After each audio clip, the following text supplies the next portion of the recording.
This is Dr. Charles Parker, and you're listening to Core Brain Journal. It's the place where I connect both fresh discoveries and interesting different perspectives from advanced mind science with the realities of real people and everyday life down on Main Street. Well, welcome aboard, folks. Dr. Charles Parker, and we have a very interesting and completely different interview, discussion today with two individuals, not just one. We have a team going, and it's a family team, and we're going to be talking, fasten your seatbelts, about sexual abuse in the family. And these folks are on it. They are comfortable talking about this. Of course, we're not going to get really personal, but we're going to get down to what the deal was in terms of kind of what they experienced as a family and how they began to do the healing as a family. So the two people are joining us are Rebecca Schaper and Kim Schaper.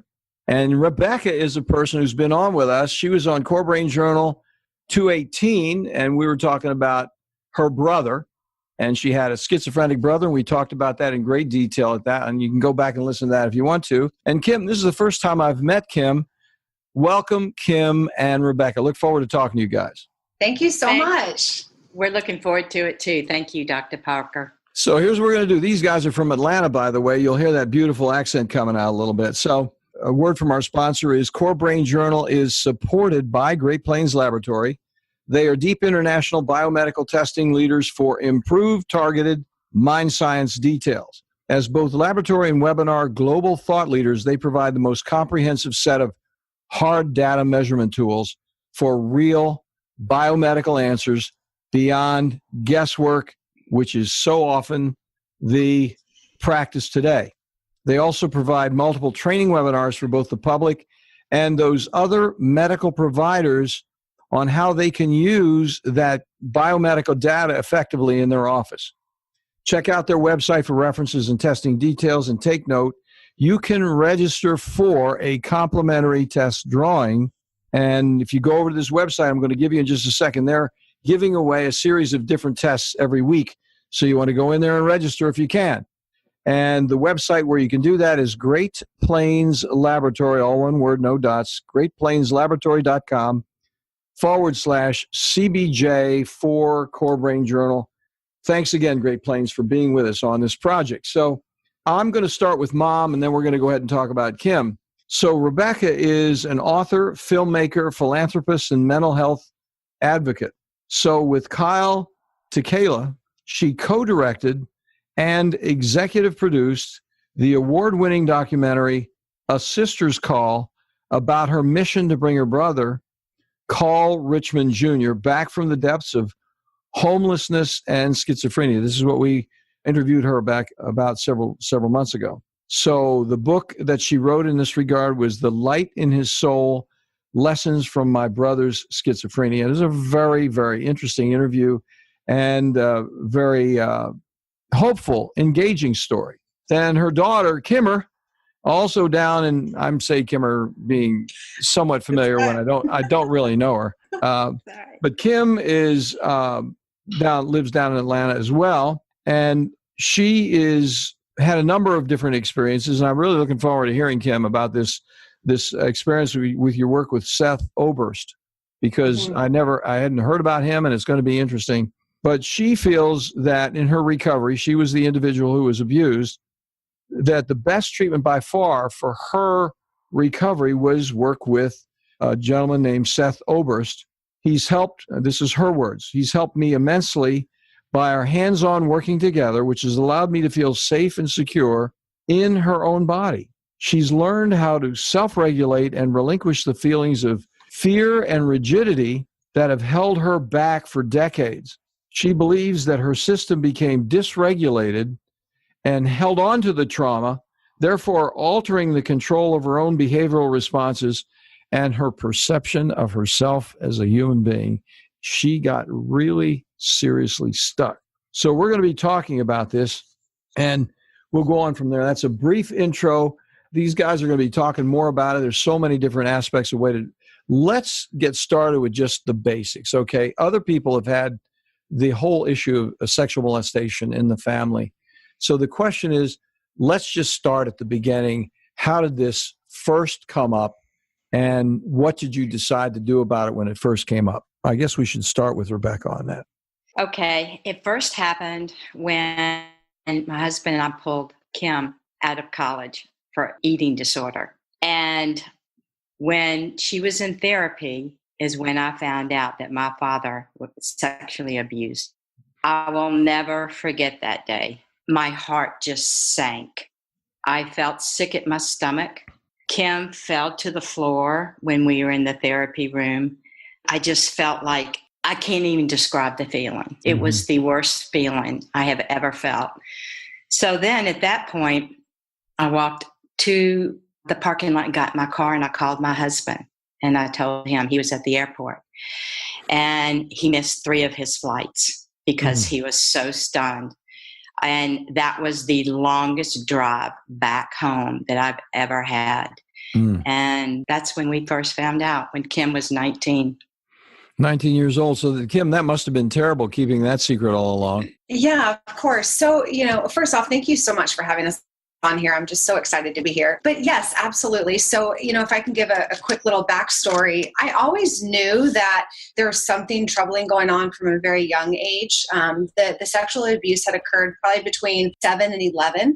During that time, I always knew something was off. I couldn't pinpoint it. I would just do very bizarre things that a typical child at that age would not engage in. I was very depressed, really alone. And my mom can even speak for this too. And at that time, I didn't know the magnitude of what was going on or how inappropriate it was. I just thought at that age that that's what was supposed to happen.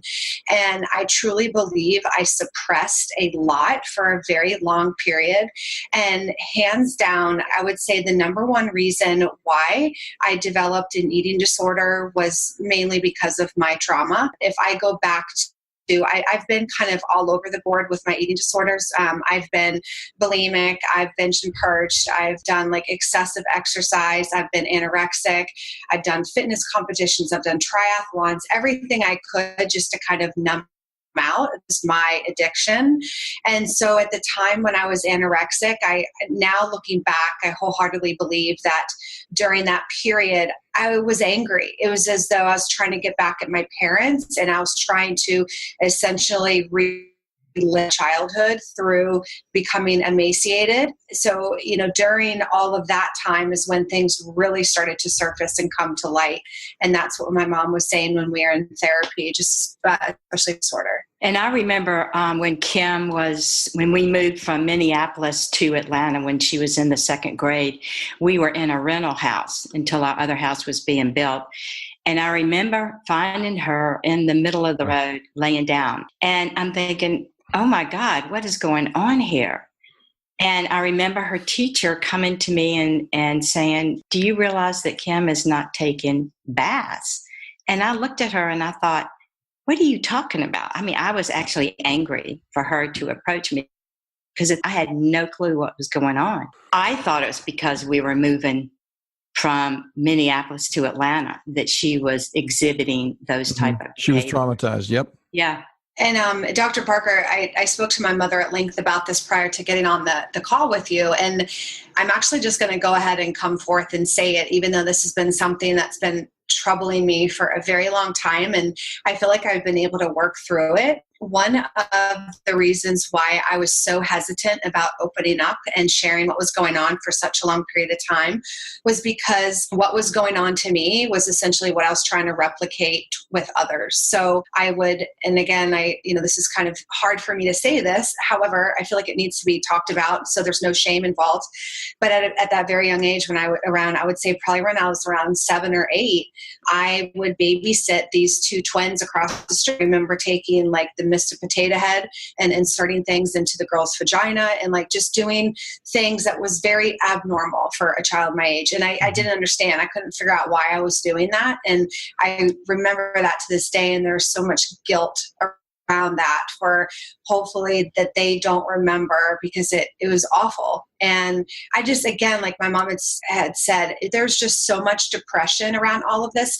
And I do feel like yeah, I can't explain it, but does that make sense? Yeah, let me address that real quickly. Now, let me put my psychoanalyst hat on for just a second, okay? Yeah, please do. Because there's a dynamic here, and that is you were traumatized by somebody that you cared about who was familiar to you on some level.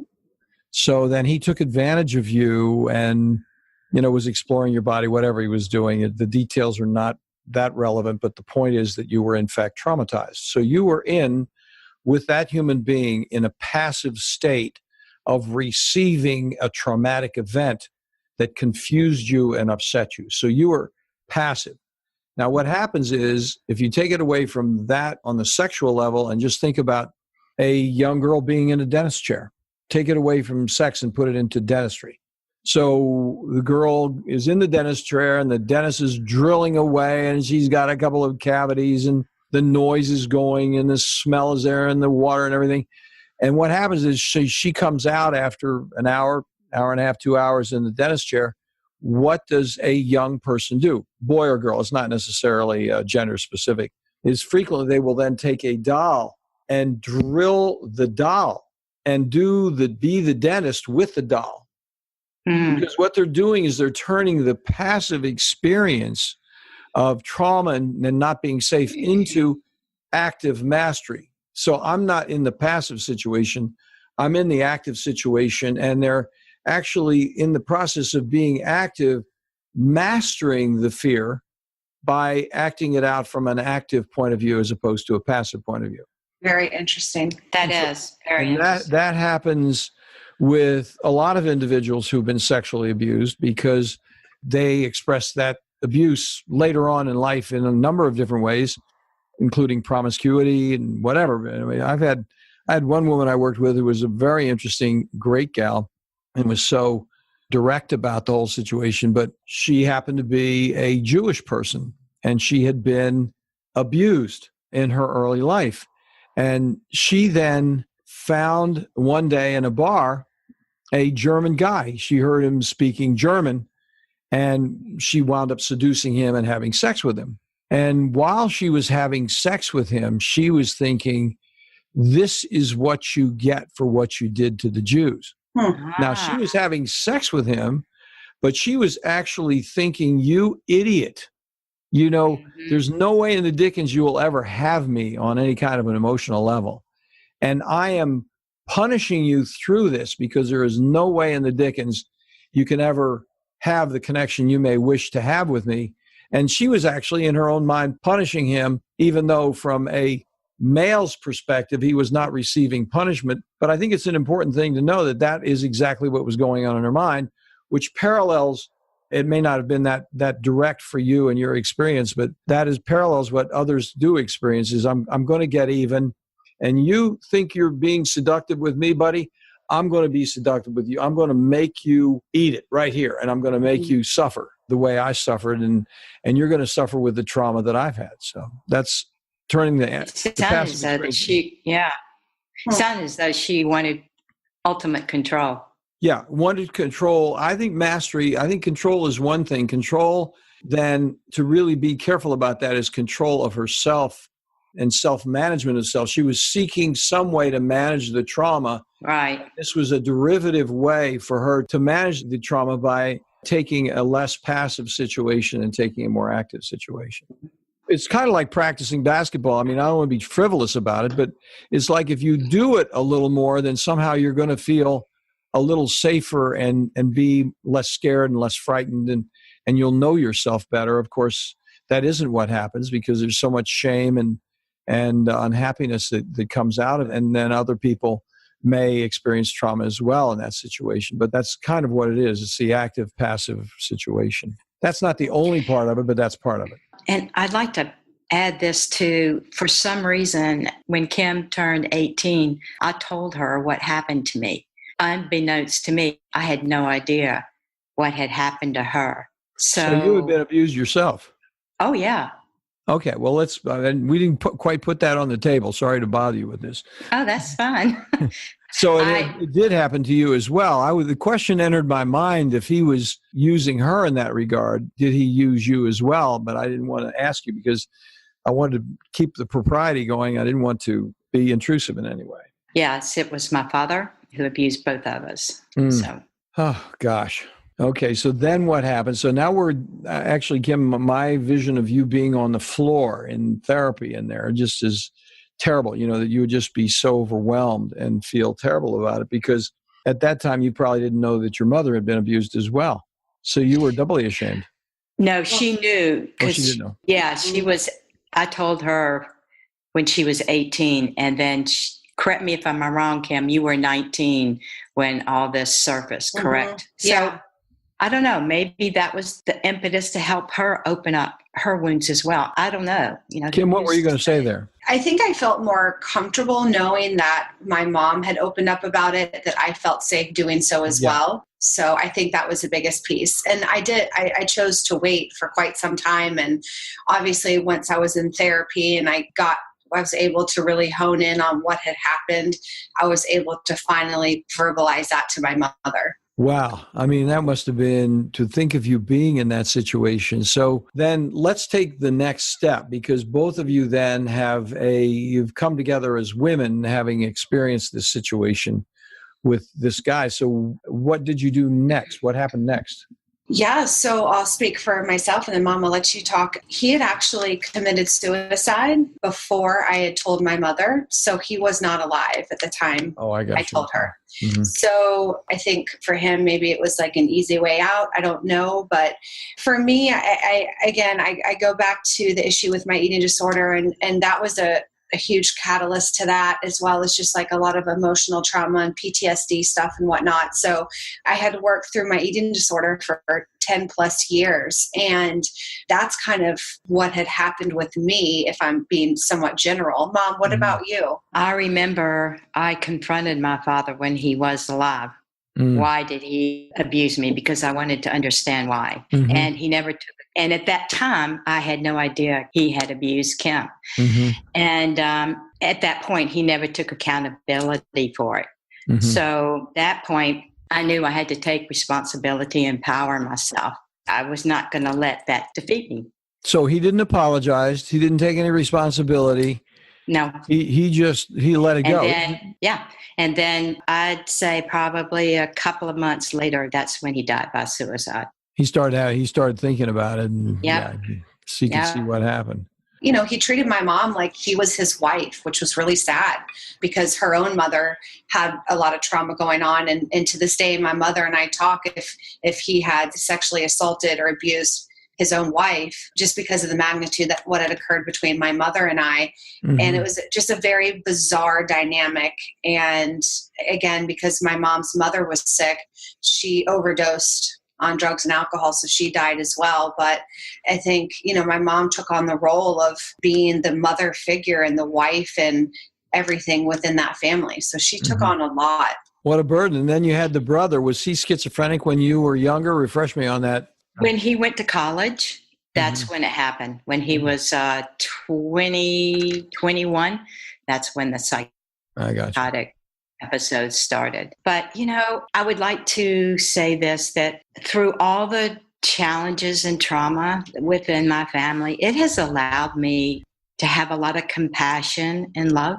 I chose that. I decided to go deep within myself to really understand where my father was coming from. He was abused as well. Trust me, I am not condoning this horrific act, but I had to go within myself to forgive him and to forgive him what he did to me and to my daughter as well. So that it didn't eat you up for the rest of your life. You had to decide whether you're just going to go ahead and have the rot or whether you're going to move on from the rot. Exactly. I chose to go on. I had to live my life with gusto. I wasn't going to allow it to defeat me. And that was my journey. Well, this comes down, Kimmer, to the question of the beginning where we started talking about the gentleman who helped you out so much. Now, I don't know him or of his work. And the two questions I want to ask you, was he a direct help in overcoming the sexual trauma, or was he working with the sexual trauma and the bulimia? How did all that package come together? Sure. So great question. So in a nutshell, I'm 39 now, and from the age of 19 to probably about 32, I was heavily engaged in my eating disorder behaviors. And during that time, I was in and out of 8 different treatment centers. So by the time I was on my final stint of treatment centers, and again, I was in there for eating disorder stuff, depression, just, suicide, ideation, and just severe depression and anxiety. So for kind of like a host of things. And it wasn't until my final rehab stint that instead of specifically focusing on the eating piece, we focused a ton on the PTSD and the anxiety and all of that. And I was able to really work through that. And I think that was a very pivotal moment for me. Mm-hmm. That was at the age of 33, and I was inpatient for 3 months. And I actually met Seth about a year and a half ago. And I was having a lot of pain in my body. And it was, I was having like hip pain, knee pain, joint pain. And he's actually had a doctorate in physical therapy. And my husband had actually told me about him. He said, Kim, you need to go see Seth. And I said, well, what does he do? And he's like, I can't explain it. He has this doctorate in physical therapy, but you just need to go see him. And so I'm thinking, all right, whatever. And I was also having anxiety. I mean, my anxiety has never really subsided. It has to some extent, but I'll be perfectly transparent. For a long time, I was on at least a total of 17 different medications. And so I was so over-medicated for so long, and I was so numbed out that I think that was the only way to alleviate some of my anxiety, but I felt like a walking zombie. And now I can say I'm only on a few medications and at the lowest dose, and I feel amazing just because I'm, again, not so over-medicated. So anyways, I went to go see Seth again because I was just having anxiety and my body was hurting. And I'll never forget, like a year and a half ago, I was laying on this table and he goes, Kim, I have to let you know, like, I don't do stretching and I don't do this or I don't do that. He goes, I'm very different than than an average physical therapist. And I said, okay. And so he goes, do you mind if I put my hand on your kidney? And I thought, okay. And he's like, all I want you to do, and he elevated my feet, and it's like a tabletop position. He had a box underneath me, and he goes, all I want you to do is take some big, deep breaths. And he goes, I just want you to try to relax the best that you can. And he goes, we're going to slowly work on some pelvic tilts and do some of these things. And I just lost it. I broke down and I was crying. And I'm like, what? I was so embarrassed. I'm like, what is going on? Why am I crying right now? Like, I don't even know you. And I guess, maybe I was in a vulnerable position. And he goes, Kim, this is totally normal. He said, your body, you don't realize how much trauma you have stored in your body. Your body remembers. And he told me about this book called The Body Keeps Score. And he said, the body, it does keep score. And he goes, you've just conditioned yourself and your body to hold on to this trauma. And so he works a ton with the vagus nerve and how that correlates with our nervous system and how it creates pain in the body. And so he's just been fascinating. I call him my alien. Oh, alien.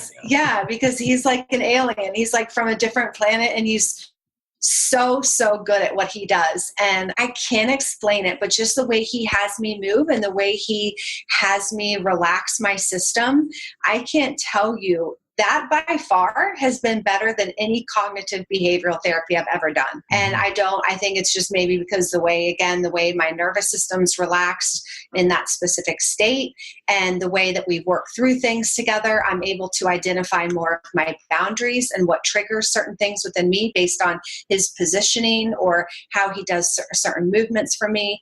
But he has really transformed my life. And I can testify that I've seen a huge difference in Kim. And honestly, I have to be, therapy was not for me. Well, I think one of the things, Rebecca, that happens, and Kim, you may be familiar with this as well. It's interesting to me, having worked in the business for quite a while, and I was an executive medical director of a large inpatient unit for a long period of time. And people would come in there who had different kinds of sexual abuse. And one of the thoughts that came up was when I first got there, they had a technique of dealing with this. And that is, okay, just get it out of your system. We're going to do this. They jokingly call it the cathartic theory of mental health, which is really Freud threw that out before 1900, friends, I'm telling you.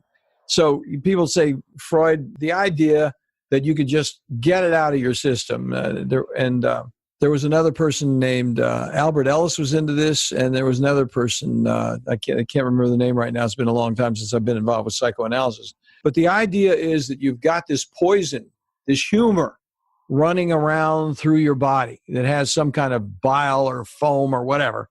And if you just get it out, you're going to be in great shape. So now that you're in this safe place, this hospital, well, you can just take your brain and unzip it and just have it all pour out, and you'll be relieved. It's going to be like, going to the bathroom, And it does not work that way. It does not work that way. And this woman had come in, and she was in another hospital system, and she said that what they did was she had been gang raped by, a motorcycle gang. And they had her go through the entire situation in front, and it was a group of women. There were no men involved, but she actually lived the whole situation through again and was actually re-traumatized. Absolutely. She was not getting better. She was getting worse. She came in and see me. I said, listen, first of all, I'm not even going to talk to you about this experience with whatever happened with them. That's not on my agenda. Okay, we're not going to go through that. What we're going to do is get you glued together and get this thing pieced together and figure out how you're going to reconstruct your life.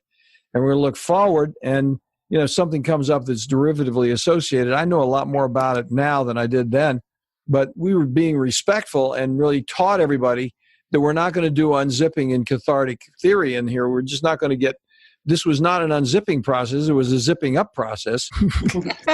Yeah. And we're not going to put people in vulnerable spots like that. That's not part of the cure. And I have to tell you guys, you would be interested. I don't have. Because I didn't really know until we got into this conversation that the body keeps score. We've had several people that we've interviewed who are very strong proponents of that particular method of care. And I'm sorry I don't have them prepared. I'll have them in the show notes because I'll look them up by the time I do the show notes. But it's very interesting, and I would love to have Seth on as an interview as well, because I think it'd be very useful, because you get a guy who's so experienced like that. Now, let me ask you a question that's coming up in some of the listeners' mind. I know it's in mine, so it's got to be in somebody else's. When he was doing this, my thought, when he put his hands on you right there, being a stranger, even though he's a professional person, and he's thinking about putting his hand in what would ordinarily not be a big private area. I mean, it's your backside where your kidney is. Give me a break. But it's still personal. And it's still an intrusion. And the thought I thought was, okay, she's reliving on some level the business of being violated on some level, even though, because I've had women patients, I'll maybe grab their elbow as they go out the door, and they'll have a reaction because that level of intimacy, like I'm making a point. I hear something to think about, like, whoa, because I didn't know that was an issue for them. So that whole thing of, was the sexual abuse in that discussion with him, or was that part of what he was doing with you when he was working with you in that trauma? Actually, no, he had no idea I had any sort of trauma whatsoever, no sexual trauma. And so he asked me, he's very professional. He's like, Kim, do you mind if I put my hand under your kidney? Are you comfortable with that? I'm like, sure. Okay. Yeah. And then I just lost it. And he goes, okay. And he knew right away. He goes, have you had trauma? I said, yes. He goes, okay.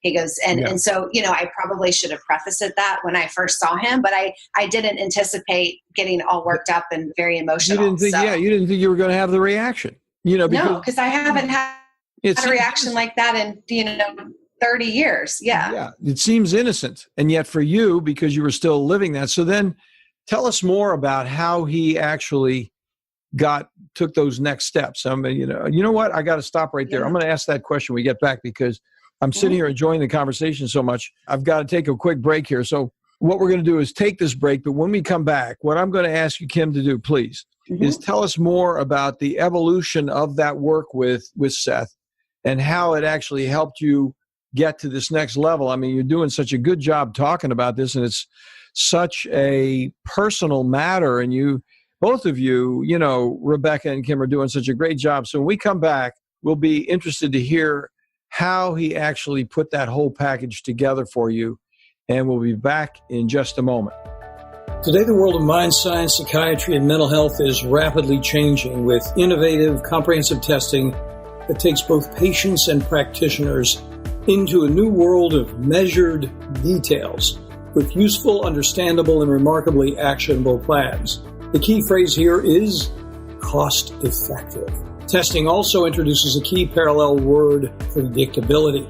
Psychiatric treatment failure, especially after multiple medications and or brief hospitalizations, arises directly from the complexity of measurable brain-body imbalances and impediments that explicitly interfere with medical outcomes and create costly difficulties with inadequately informed supplement and medication trials over time. Great Plains provides a leadership team of biomedical experts with advanced laboratory insights, approved nationally both by the FDA and CLIA laboratory certifications, and is available internationally for both public and medical professionals.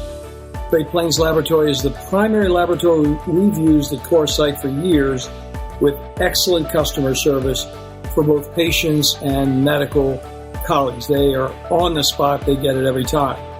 In addition, they provide exemplary training modules, which are webinars and conferences, in an effort to broaden practice perspectives wherever you live. Do follow up on one of these complimentary test offers today at http://greatplainslaboratory.com/CBJ. Yeah, that's Core Brain Journal CBJ. Well, welcome back, folks. We're here with Kim and Rebecca Schaper, and we're talking about trauma. And I don't need to remind you about that because it's pretty doggone evident. These two brave women are coming out here right on the airways and saying, look, here's what happened to me and here's what I've done about it. It's going to bring some hope to people out there. And they're going to think about options that can help them get better wherever you happen to be. I mean, people are listening to us in Brazil and China. So, this is it's a privilege for me to be able to talk to you ladies about this situation. So let's now take it down a little more to where the rubber meets the road, Kim. And how did he help you take that experience? He recognized that you've been traumatized, so he couldn't do the hands-on thing with you. So then he came back and he said, then what was the technique that he was using to help you free that locked-in trauma that was in your body? Yeah, I mean, in a nutshell, it's all about breath work with him. So a lot of it, again, was about calming my nervous system. He would have me, like I spoke about earlier, with my feet elevated like a tabletop position with the box underneath me. And he would just slowly have me, if I felt comfortable, closing my eyes and doing very slow pelvic tilts, exhaling through my mouth, doing a nice pelvic tilt, pushing my lower back into the table. And again, he would have me elevate my arms up over my head and do a big exhale, bring my arms slightly back behind me. It's just a lot of, again, there are a whole host of things, but a lot of it is all about my breathing and how my body responds to different type of movements. I can tell you I still see him to this day. I saw him for a good 6 months and last year, and I love weightlifting, and I actually do that for a living as well. And so for me, my strength got so strong the more I worked on my breath work. So, my diaphragm was stronger, like my core was stronger, everything, my pelvis, everything felt amazing just from doing that, as well as just the mental state. And then I took some time off, and then I went back to him again, and I've been working with him for probably about 3 months now. And so what we do, you build each session you build off of it. And again, depending on how heightened I come in. So sometimes I come into the session, I'm very heightened due to traffic or if I'm frustrated. So it takes a minute to calm my system down. And then lately, the last few sessions, he just asks me a lot, like, what's feeling in your body? What's going on in your body? What are you feeling? What's coming up? And one thing that was very, very interesting that I correlated 2 sessions ago is my relationship with food and how it plays in with my body. So prime example. Tell us about that. That sounds interesting. Yes, super interesting. So he, again, periodically asks me, okay, what are you feeling in your body when he does these certain movements with me? Now I feel a lot more comfortable with him putting his hand on my liver or my kidney or behind my head or on my temples. I feel much more comfortable with him doing that. And so he asked me to close my eyes and do the breathing techniques that we work on. And I got emotional, and it was so bizarre. The first thing that came to my brain, I need a hamburger. And it was really interesting because because I have a tendency for emotional eating, and I've been able to regulate it more now because my awareness is much more heightened. But I've found that when I feel certain emotions or I have certain things come up in my mind, my body reacts in specific areas. So he's like, okay, Kim, with that anxiety, when you have that thought, where do you feel it in your body? And I'm like, my stomach or my thighs. Or he goes, okay, we'll talk through that. And then there's been a few times where I'm instantly craving a cheeseburger, or it's so fascinating. And so then again, like our last session, now we're doing movement on the floor where you literally roll around almost like a baby. And so he has me doing these different movements where I flip to one side and flip to another and rock certain ways. And one thing that has been so amazing, and I can't even explain it, is my serotonin. Like, I feel happy when I move these certain ways or I adjust my bodies these certain ways. He goes, yeah, Kim, it's totally normal. You're going to have a rise in your serotonin and dopamine when you move your body these certain ways. And last summer, when I was seeing him, he helped me get off 3 of my medications just with this movement because it stimulated some brain response that made me feel amazing when I was struggling coming off my medication. That is totally amazing. Fascinating. I can't. We could call this the hamburger cure. I know. Yeah, exactly. We saw somebody, we got the hamburger cure. Okay. The double Mac, right? Yeah, just don't mention Parker's name when you mention it, okay? So let me ask you this question, because this is a very useful conversation. I really appreciate your being so straightforward and really intimate in terms of revealing yourself about this. But when you had the hamburger thing, then you located, I'm just trying to get down a little more detailed about it so people can understand, including myself. Did you have a site in your body which was kind of locked? Like, yes. Whatever, your third rib or whatever. And then when you unlocked that, the burger left. It did. And the urge went away. And so one thing that we work on as well is learning to be okay feeling uncomfortable. And so when I was in therapy, especially cognitive behavioral therapy or DBT, dialectical behavior therapy, they talk about riding the wave. So, obviously your emotions is very heightened at the top of the wave and it subsides. So for me, in the past, I would engage in a behavior to soothe that emotion. So I would emotionally eat versus now I allow it to feel it in my body and I explain to him where I'm feeling it and what comes up and to be okay sitting in that discomfort and then riding through it, having that thought of eating and then it subsides and just riding through it. So now when I'm on my own and I have those things come up, I'm much more comfortable and aware of where I'm feeling it in my body because I worked with him in that session versus now knowing, okay, yeah, I'm craving this or I'm having this impulse because of this other situation. I'm emotional about something or I feel stuck and I need a sense of release. So that is, now just to take that a little bit further, I'm with you. I'm kind of zooming along with you. Do you then breathe it out when you said the wave thing? So you then recognized, I don't care where it is on your body, but let's just use it, your shoulder, your right shoulder, for example, and you feel some tension there. Do you then breathe that free, or how do you actually take that what does the next step involve is really what I'm asking you.